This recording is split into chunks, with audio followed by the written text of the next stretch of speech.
what you can remember about your Stanbery grandparents, Van Buren and Minty. Oh, I remember Grandpa, he was black-headed and had a little handlebar mustache, a little on top of his lip, you know, when it turned. And he died at the age of 54, I believe. And Grandma died at about 80. She lived longer than him. Grandpa Bonds, they come through Missouri going to Ennis, and they camped there. Must have camped real close, because Papa met Mama there. And Grandpa Bond them come on to Ennis, and that fall, well, it must have been in the summer. Anyhow, he sold out, and he come to Ennis, and they married. I know it was in the fall of the year because Papa said he went to work at the gin, and Mama went back to the cotton field. And what he done at the gin, they trumped that lint in. Then they didn't have a presser like they got now and all. He had to trump it in. Boy, I wondered, when I got big enough to see him trump cotton on a wagon, man, he could put that stuff down there. And I said, Papa, I don't know how in the world, little you trump. Well, he said, son, you art to it. Said, I learned that trumping lint cotton working at the gin. Now, when my Papa and Mama first married, she said he drank awful bad. Drank awful bad. My little sister, just older than me, got burned to death.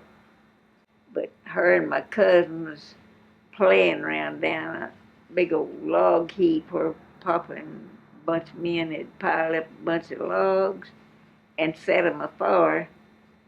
And somehow or another they got away from Mama, her and my little cousin. They was down there playing around there, and she caught her dress afire. And the kids in the field saw her before Mama did. They got there before Mama did. But of course she was running and screaming, and she was running. They had to catch her. She died that night. And where was your Papa when she was burning? Where was Papa? Yeah. He was off drinking. He had been bad to drink, and he went to Cannon. A long time Cannon had a saloon. They don't now, of course. And he was in the saloon a drinking. He come in, Mama made him out. The gate told him that she was dead, you know, she burned. That broke him from drinking.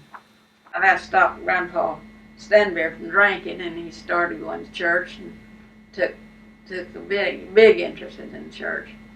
Well, he wouldn't miss church hardly at all. Mama didn't go regular. She had so many kids and so much to do, she just didn't get to go much. And Papa always went. And he got to be I don't know, deacon or something other in the church. Tom talked to me just a few years back, not too many. He come over one day and stayed all day with me, or part of the day, and he got to talking about Papa. He said, you know, I didn't love my Papa. I didn't like my Papa. We didn't get along at all. I just can't like him. I don't like him. I said, well, you ought to be that way. He said, I know, but I can't help it. He don't like me, I know. They couldn't get along. What kind of work did your grandpa do? Grandpa Stanbery? Yeah. He farmed. He was a farmer? He was a foreman. He had a whole bunch of boys, and he kept them busy. And then everybody, he'd give them all a job. And the girls hoed, and me and the boys plowed. And they made a good crop. They didn't need Grandpa, I don't guess, but Grandpa overseen it. And did he have a lot of land that he farmed on? yeah, but he didn't own his land. He rented? He rented too. And Grandma continued to farm with the boys after he died. What was she like? She was kind of heavy set. When she was a girl, she was real slim.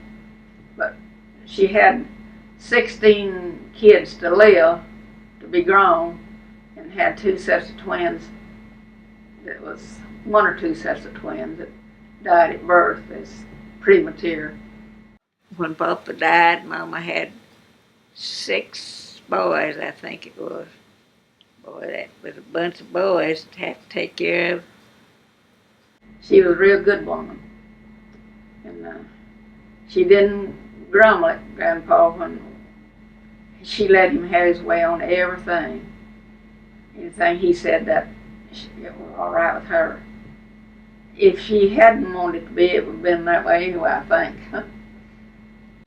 Papa liked biscuit for breakfast, and he liked a lot of grease in them. And he bought lots of cooking oil for Mama to cook with. Mama said, well, I hate to use so much grease, take so much, I hate to use it all the time. He said, well, if I can afford to buy it, you can afford to make it. I want a lot of grease in my biscuit. Mama said that when Mama and Papa married, well, they moved in the house of Grandma and Grandpa Stanbery, like most of them do, those days. And in the wintertime, well, they had a half a bushel tub water. They all got in a circle around it in the wintertime and passed that around. Everybody washed their feet. Mama said she hated washing her feet, for others had washed it, but they had that tub of water, and it wasn't too bad, I don't guess. Anyhow, that tub was passed on around the circle. All the Stanberys? Yeah, a whole bunch took, washed their feet. They didn't take a bath every night, but they washed those feet every night. That was in the wintertime, sitting around the fire. Well, Aunt Lela, tell me about your grandmother, Samantha, Grandma Price. What do you remember about her? Well, not too much, but she was a mess. I'm telling you, she was short and chuffy, and she'd get the boys down. Of course, they're younger then. Get some of the boys, they'd get them down, and settle on them. Get them down and settle on them. She's short and fat herself, but she'd get them boys down and settle on them. So she was a cut-up character. She's always doing something. She used to tell them old ghost stories. Grandma, we call her Grandma Price. Yeah. Papa's mama. Yeah, she liked to tell them old ghost stories. I had a good head of hair then. She'd make it stand up sometimes. Everybody knew that she wasn't afraid of them. When they have a ghost story, she'd always get her to come over and figure it out. Said it wasn't no ghost, it was just something.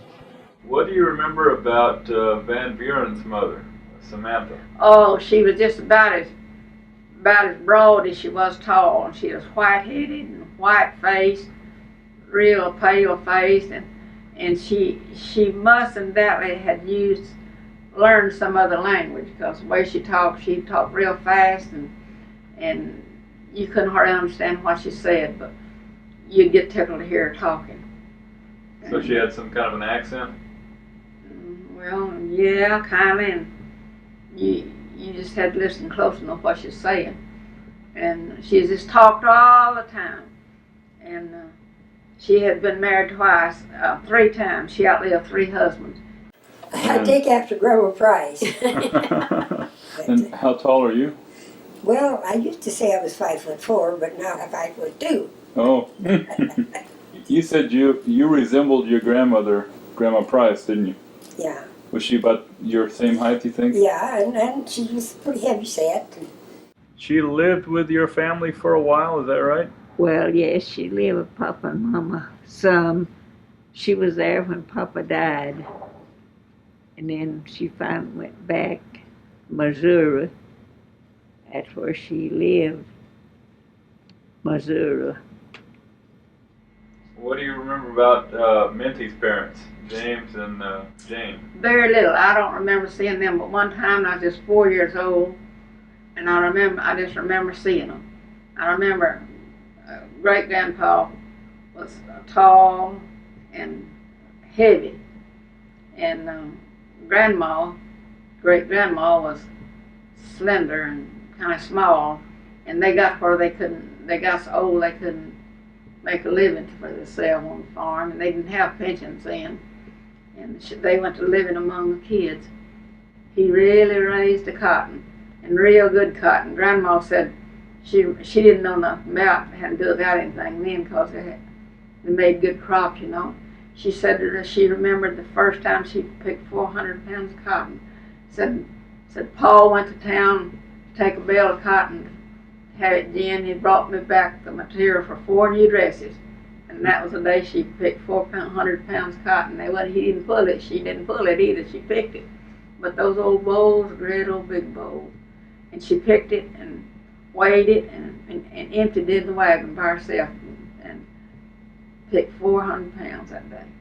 And she said she'd always remember, because Paul brought her back the material for 4 new dresses. Her mom was getting her ready to go to school. That was Minty? Mm-hmm.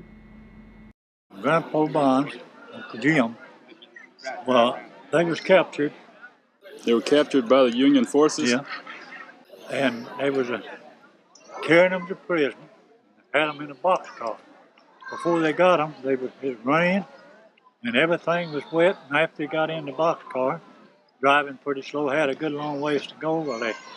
And Grandpa and Uncle Green and his cousin, they'd taken the time about sneaking in behind these blankets and whittling a hole. Some way or another, one of them had got by with a knife, and they whittled a hole through that wood boxcar, big enough that as soon as they thought it big enough, they crawled out. Grandpa and Uncle Green met up, but they never did see my cousin. They didn't know what happened to him. And in the fall, Grandpa Bonds fell on either on a rail or on a tie, and he busted his big toe up. Well, it bothered him the rest of his life. Times it'd get sore and inflamed, and when he died, just before he died, he'd taken blood poured in it, killed him. On the way in on his wagon though, he brought his dog with him, big shepherd dog. Well, after about 2 weeks, this shepherd dog disappeared. 2 years later, my dad went back to Missouri to see his brother and his mother, and they had moved. Papa said, I think I'll go to old home place. And he went up foot about 3 miles. And the house is off the road. And when Papa went up whistling, the big shepherd dog come bouncing down to meet him. That was his dog. He'd gone back home from Enid to Missouri. That man said when he come back, said his feet were wore out. Said he lay around for about 3 weeks. You know, he'd come back home.